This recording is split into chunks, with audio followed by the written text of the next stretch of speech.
Bueno, tenemos este problema con un campo magnético variable en el tiempo. Es decir, tenemos aquí el campo magnético, la expresión del campo magnético es tal que tenemos ahí un tiempo con la t minúscula que según va avanzando el módulo del campo magnético eh, va cambiando, ¿de acuerdo?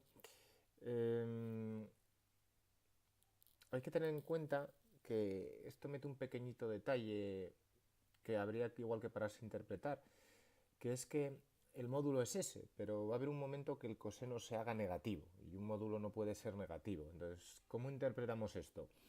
Bueno, nos dicen que es el módulo, igual habría que interpretar que es el valor absoluto de ese coseno. O la interpretación podría ser otra.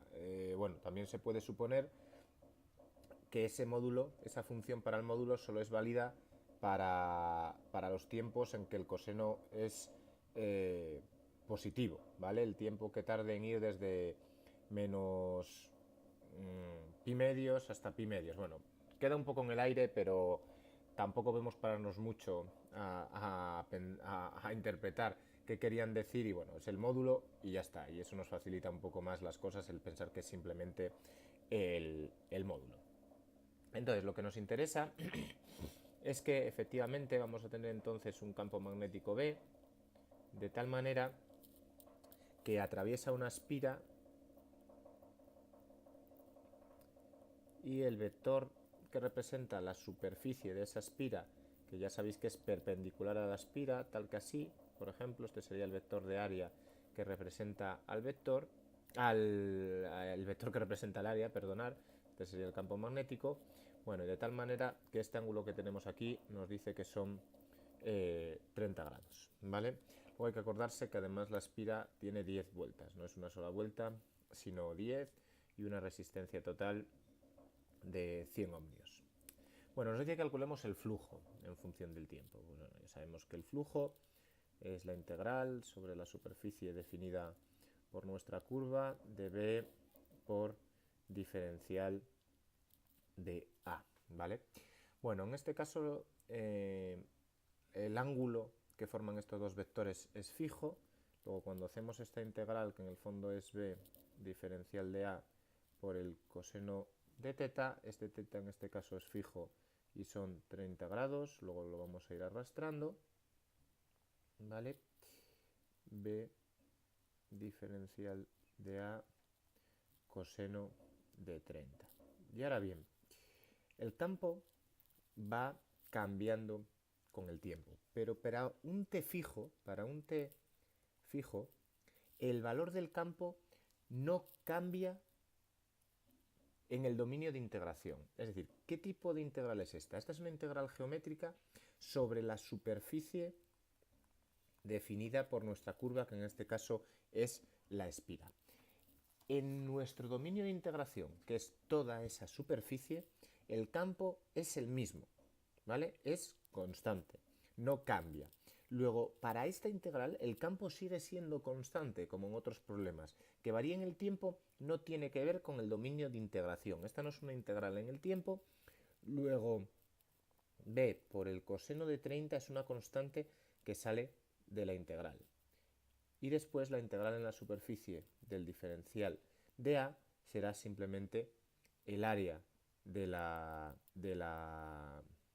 esfera, de la superficie de la espira en cuestión, así que el flujo total en función del tiempo será la función del campo en el tiempo, el coseno de 30, que el coseno de 30 es raíz de 3 partido por 2, y el área de la espira. Ahora bien, hay que multiplicar por el número de vueltas, porque el área realmente no es solamente el área de una vuelta, sino el área de las 10 vueltas que tiene esta espira.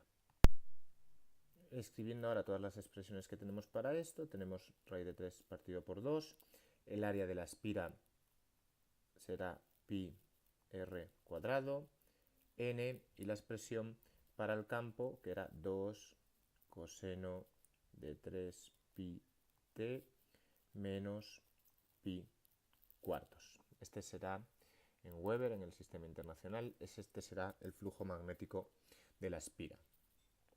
Perdón, me he despistado, he estado escribiendo una cosa que no es correcta en este problema, que es aquí la superficie no es cerrada, ¿vale? No hay que poner el símbolo cerrado como en la curva del teorema de Ampère. Ha sido la inercia, perdonadme, es una integral sobre la superficie delimitada, en este caso por mi espira, así que no hay que poner el símbolo de cerrado, ¿vale?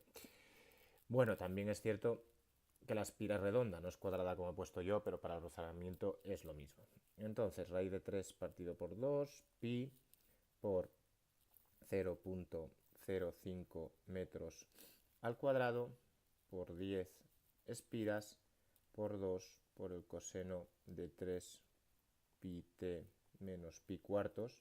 Y quizá lo suyo en un problema como este es agrupar todos los factores que tenemos delante en un solo número y luego dejar la función coseno indicada. Así que haciendo esas cuentas tendremos 0.136 por el coseno de 3 pi t menos pi cuartos, lo dicho, en Weber, ¿vale? Ese es el apartado A.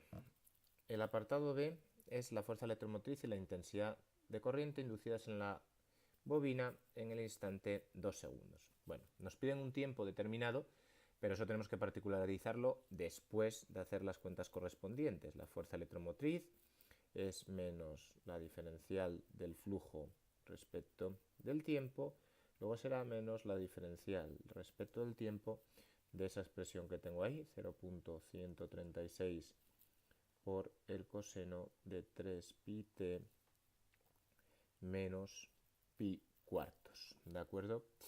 Bueno, esta derivada, la constante sale delante sin mayor historia. Y ahora, la derivada del coseno es un menos seno de la misma función. Luego es 3 pi t menos pi cuartos. Y el menos de la derivada del coseno, que es el menos seno, se me va a ir con este de aquí. Luego esto me va a dar más. Esto es un 6.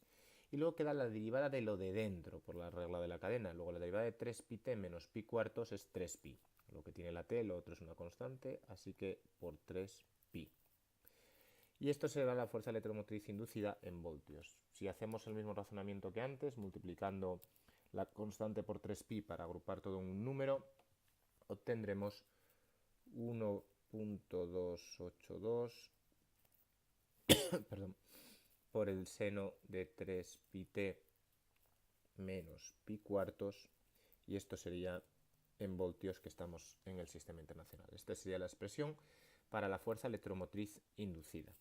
La expresión para la intensidad de la ley de Ohm, que es potencial igual a intensidad por resistencia, intensidad igual a potencial partido de resistencia, será igual a la fuerza electromotriz inducida entre la resistencia. Luego es simplemente 1.282 dividido entre 100 ohmios que nos decían que tenía de resistencia la bobina en total. Podemos poner los voltios aquí si queremos, y esto finalmente dará 1.282 por 10 a la menos 2 del 100 debajo por el seno de 3 pi t menos pi cuartos. Esta será la intensidad de corriente y estos serán amperios, que seguimos en el sistema internacional. Ahora bien, el ejercicio nos pedía que particularizáramos para t igual a 2 segundos, luego solo hay que sustituir en ambas fórmulas t igual a 2 segundos, así que para la fuerza electromotriz inducida, 1.282 por el seno de 3 por 2, 6 pi menos pi cuartos.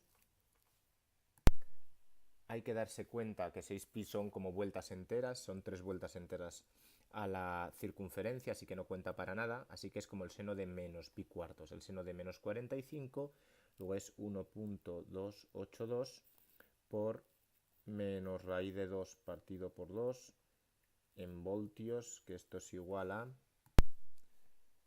0.907 voltios, y haciendo lo mismo para la intensidad de corriente tendremos 9.07 por 10 a la menos 3 amperios, ya que es simplemente dividir entre los 100 ohmios que teníamos antes. No hace falta volver a sustituir. Y esto es todo el problema.